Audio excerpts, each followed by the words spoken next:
Hey folks, welcome back to my still brand new channel of motorcycling and living in Connecticut.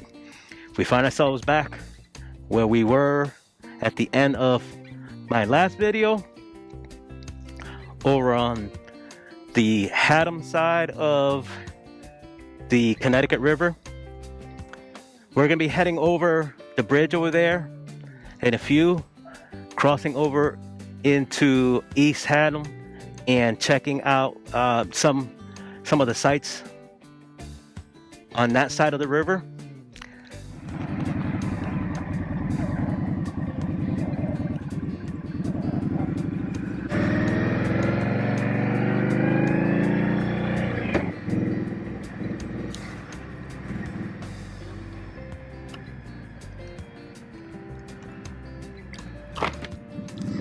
So we're going to be going over the bridge in a moment.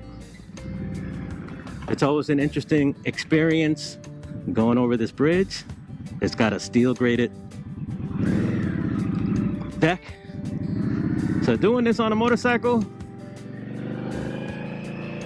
is always interesting. This bridge is a swing bridge.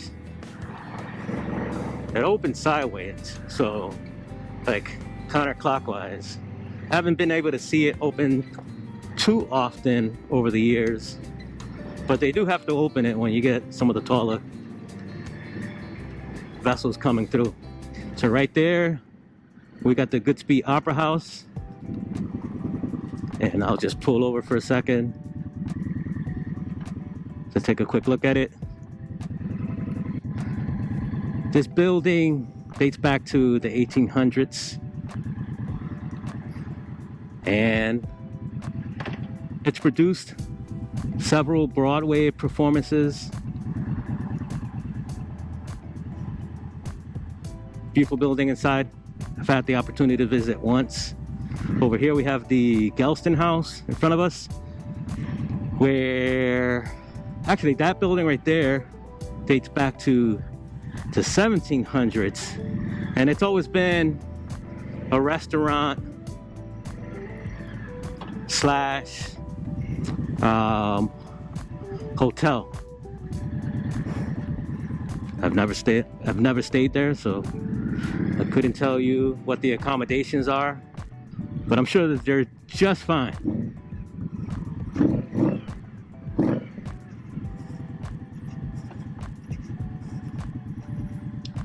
We're gonna take a quick, we're gonna take a closer look at the airport over here, where we saw a plane land during my first episode.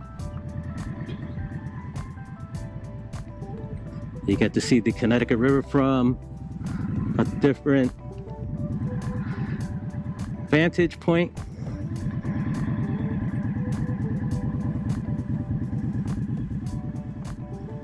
So the population in East Haddam is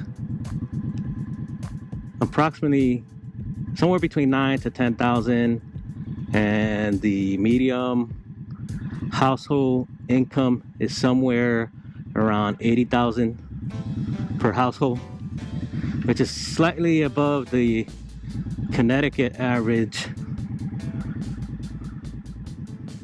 It's slightly above the Connecticut household income.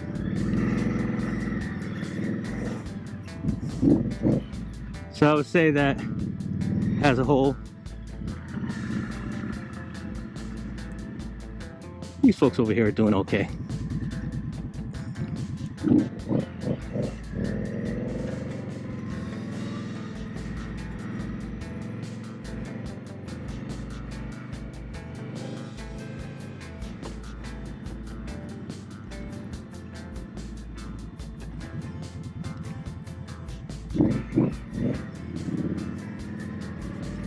So we're gonna be heading over to the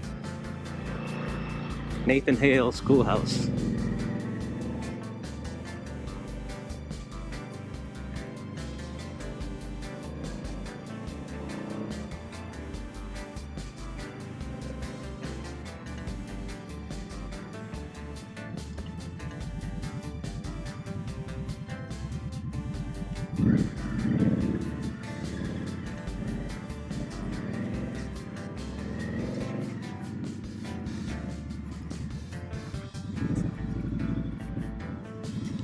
Okay. I didn't expect to do some. Well, actually, I knew this. We're doing some off-roading. Whoa!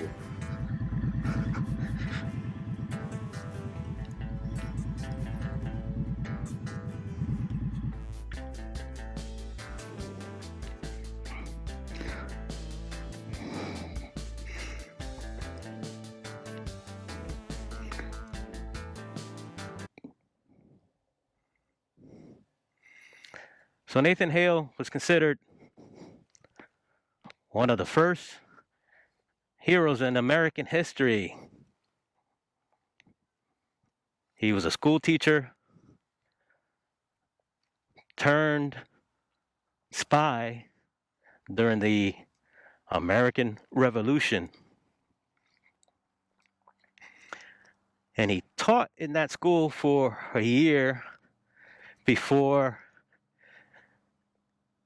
enlisting in the American militia. So apparently during his time in the military, he didn't experience much action. So I guess somewhat out of boredom, he enlisted to be a spy. This was sometime during the part of the American Revolution where the British were burning Long Island. And he was sent down there to spy on the British, but apparently he didn't turn out to be a very good spy because he got caught by a British spy pretending to be an American sympathizer. So once the British discovered what he was up to, they arrested him and quickly hung him. But either way, he's still considered one of America's first heroes. And by the way, folks, I'm not a history major or anything like that, expert. I just kind of read stuff here and there and try to recall it. So he's actually born in Coventry, but taught here in East Haddam. I can't tell you if this is the actual or the original location, but he taught here for a year. Apparently didn't really enjoy life in East Haddam. Maybe I think he found it a little bit too slow. And then I forget now where he wound up spending most of his time in Connecticut. But there you go. Little piece of American history in the beautiful town of East Haddam, Connecticut. Hey folks, so that's going to be it for today at the Nathan Hale Schoolhouse in East Haddam, Connecticut. If you like the content, please subscribe. Take care, folks. Peace.